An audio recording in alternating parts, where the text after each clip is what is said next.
नमस्कार दोस्तों, बहुत बहुत स्वागत है आप सबका सरकारी परीक्षा चैनल के इस करंट अफेयर सीरीज में। दोस्तों मैं आज भी आपके साथ डिस्कस करने वाला हूं करंट अफेयर्स के बहुत ही इंपॉर्टेंट एंड एग्जाम से रिलेवेंट क्वेश्चंस को।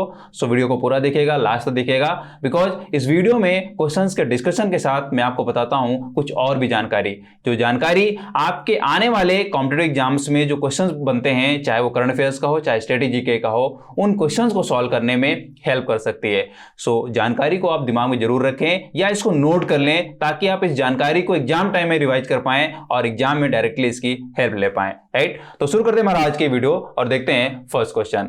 तो फर्स्ट क्वेश्चन है, in which state the Indian Oil Corporation IOC will set up the country's first large-sized maleic anhydride factory with a capacity of 1,20,000 tons per annum। सार्वजनिक क्षेत्र की Indian Oil Corporation IOC 1,20,000 ton प्रतिवर्ष क्षमता वाला देश का पहला वृहत आकार का मेलिक एनहाइड्राइड कारखाना किस राज्य में स्थापित करेगी? तो यहां पे ऑप्शंस गिवन है, पंजाब, हरियाणा, उत्तर प्रदेश या छत्तीसगढ़। तो सही ऑप्शन मैं आपको यहां पे बता दूं, सही ऑप्शन यहां पे है हरियाणा। जी, तो हरियाणा राज्य में IOC अपनी अब तक की सबसे बड़ी फैक्ट्री, मेलिक एनहाइड्राइड की अब तक की सबसे बड़ी फैक्ट्री स्थापित करने जा रही है, जिसकी क्षमता 1,20,000 टन प्रतिवर्ष बताई जा रही है। राइट, तो आपको ये क्षमता भी आपको अच्छे से याद कर लेनी चाहिए, इसके टर्म में भी डायरेक्टली क्वेश्चन बन सकता है।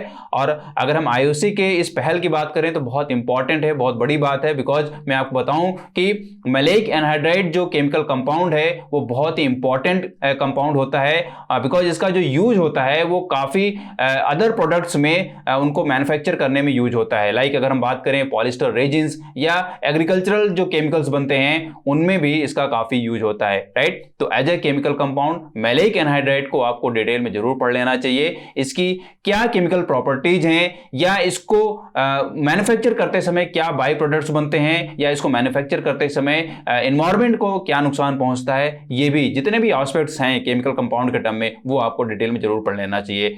और केवल मेलिक एनहाइड्राइड नहीं, दूसरे अदर कंपाउंड की भी जब भी बात की जाए, जब भी आप स्टडी करें तो उसके हर एक एस्पेक्ट को आप डिटेल में जरूर जानें और ये जानने की कोशिश करें कि ये जो कंपाउंड है वो किस तरीके से बनाया जाता है, मतलब कि उसका मैन्युफैक्चरिंग प्रोसेस क्या है, मैन्युफैक्चरिंग प्रोसेस में क्या वहां बाई प्रोडक्ट्स बनते हैं, या बनाते समय एनवायरनमेंट को क्या नुकसान पहुंचता है, या उसका केमिकल प्रॉपर्टी क्या है, उसकी फिजिकल प्रॉपर्टी क्या है, या उसका जो यूज है वो किन अदर प्रोडक्ट्स में यूज किया जा सकता है। ये बहुत सारे एस्पेक्ट्स हैं जिनमें क्वेश्चन बनाए जाते रहे हैं बहुत सारे कंपाउंड्स के टर्म में। राइट, तो यहां पे मेलिक एनहाइड्राइड भी जो है बहुत इंपॉर्टेंट कंपाउंड है, आपको इसको डिटेल में जरूर पढ़ लेना चाहिए। नाउ देखते हैं नेक्स्ट क्वेश्चन।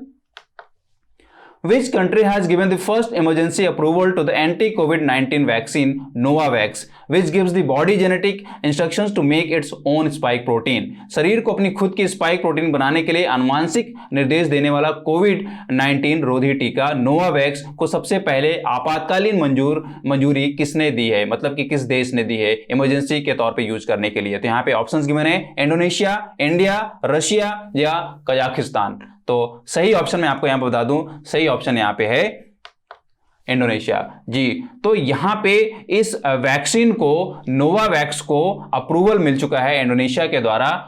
तो काफी बड़ी बात है यहाँ पे नोवावैक्स को अप्रूवल मिलने के टर्म में, बिकॉज अगर इसके हम यूज के टर्म में देखें तो वहां पे इसका यूज भी काफी मतलब इंपॉर्टेंस रखता है। दूसरी चीज, अगर इसको कॉमर्शियल पॉइंट ऑफ व्यू से देखें तो वहां पे भी इसका बहुत इंपॉर्टेंस है। जिसे आपको यहाँ पे दिख रहा है कि ये बॉडी को तैयार करती है या बॉडी को एक मैसेज देती है, जेनेटिक मैसेज देती है, ताकि बॉडी जो है वो स्पाइक प्रोटीन्स बना पाए। राइट, स्पाइक प्रोटीन्स क्या होती हैं, या जो भी प्रोटीन्स बॉडी में हैं उन प्रोटीन्स में से कौन सी प्रोटीन मतलब एज ए मैसेंजर के तौर पे काम करती है, या नर्वस सिस्टम में उस प्रोटीन का किस तरीके से रोल होता है, या उसका इम्यूनिटी में किस तरीके से रोल होता है। तो बहुत सारी प्रोटीन्स हैं, आप स्टडी करने बैठेंगे तो आप कंफ्यूज हो जाएंगे।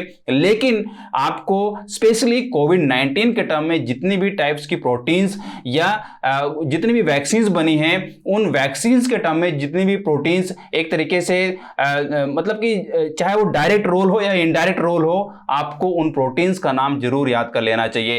राइट, बहुत इंपॉर्टेंट है, ये क्वेश्चन कहीं ना कहीं जरूर बन सकता है।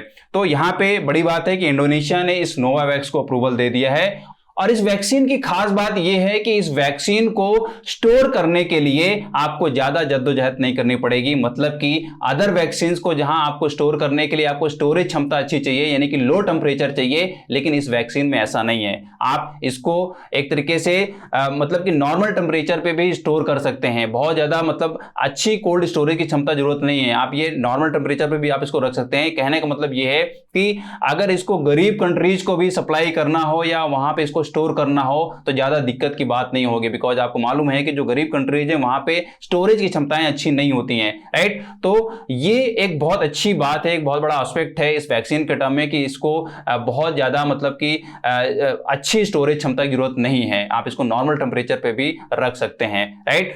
दूसरा मैं आपको बताऊं कि ये वैक्सीन भी एक 2 डोज वैक्सीन है, मतलब कि इसका पूरा जो डोज कंप्लीशन होगा या फुल्ली तौर पे आप तभी वैक्सीनेटेड बोले जाएंगे नोवावैक्स के टर्म में जब आप इसकी 2 डोज लेंगे, राइट। तो बहुत इंपॉर्टेंट है, नोवावैक्स के टर्म में आप डिटेल में जरूर पढ़ लें। मैं आपको थोड़ा सा बता दूं कि इस वैक्सीन की जो मैन्युफैक्चरिंग होनी, जो प्रोडक्शन होना है वो सीरम इंस्टीट्यूट ऑफ इंडिया के द्वारा होना है, राइट। तो बहुत इंपॉर्टेंट है, नोवावैक्स को डिटेल में जरूर पढ़ें, क्वेश्चन कहीं ना कहीं बन सकता है, राइट। नाउ देखते हैं next question. Who is the first air defense officer who has been appointed as the Western Army Commander recently? वह पहला वायु रक्षा अधिकारी कौन है जिन्हें हाल ही में पश्चिमी सेना कमांडर के रूप में नियुक्त किया गया है? तो यहाँ पे ऑप्शंस गिवन है, general R P Singh, lieutenant general Manoj Pande, lieutenant general NAV Kumar Khanduri, lieutenant general Amardeep Singh Bhinder, right. तो मैं आपको सही ऑप्शन यहां बता दूं, सही ऑप्शन यहां पे है लेफ्टिनेंट जनरल नव कुमार खंडूरी जी। तो नाम आपको बहुत अच्छे से याद हो जाना चाहिए। और जैसे कि यहां बात हो रही है कि ये पहले एयर डिफेंस ऑफिसर हैं जिन्हें यहां पे आर्मी कमांडर के तौर पे नियुक्त किया गया है, राइट। बहुत इंपॉर्टेंट है, नाम आपको अच्छे से याद कर लेना चाहिए और पद का नाम अच्छे से याद कर लेना चाहिए। और इनके प्रीवियस करियर के टर्म में भी एक बार आपको नजर जरूर मान लेनी चाहिए कि इन्होंने अपने करियर में किन किन पोस्ट पे ये मतलब किन किन पोस्ट पे इनको अपॉइंट किया गया है और वहां पे इनकी किस तरीके की सेवाएं रही हैं। लेकिन आपको ये मोटे तौर पे अच्छे से याद कर लेना चाहिए कि लेफ्टिनेंट जनरल नव कुमार खंडूरी जो हैं वो पहले यहां पे एयर डिफेंस ऑफिसर हैं जिनको आर्मी कमांडर का पद दिया गया है। तो बहुत इंपॉर्टेंट है, डिटेल में आप जरूर यहां पे पढ़ लें। नाउ देखते हैं नेक्स्ट क्वेश्चन।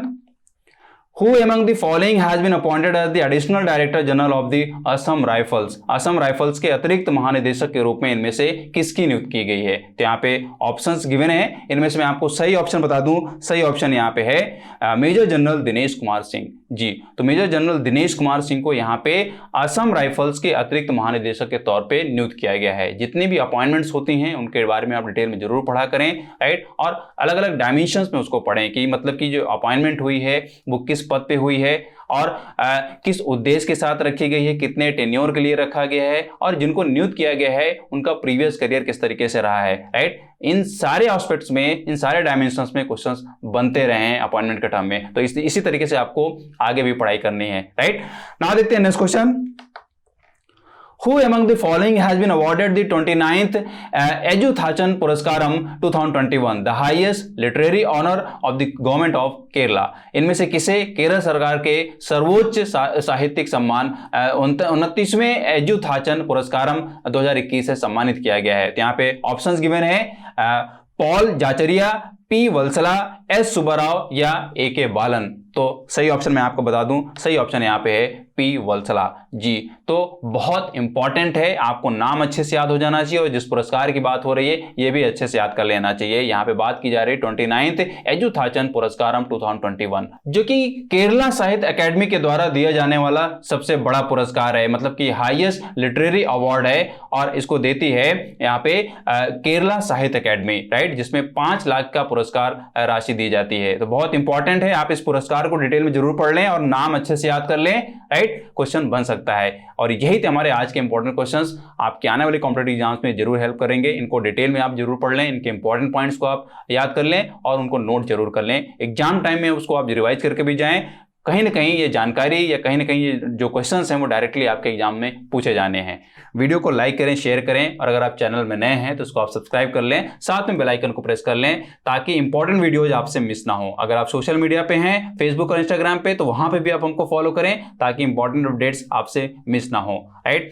और अगर आप ज्यादा से ज्यादा करंट अफेयर्स पढ़ना चाह रहे हैं तो आप हमारी साइट पे जाइए, वहां पे आपको daily current affairs, different fields की जो करंट अफेयर्स हैं वो पॉइंट वाइज वहां पे गिवन होता है, आप उसको पढ़ सकते हैं, याद कर सकते हैं और नोट कर सकते हैं, ताकि आप उस नोट्स को आप बकायदा अपनी एग्जाम में रिवाइज करके जा पाएं और उसकी हेल्प ले पाएं, राइट। तो पढ़ते रहिए, मस्त रहिए। Thank you.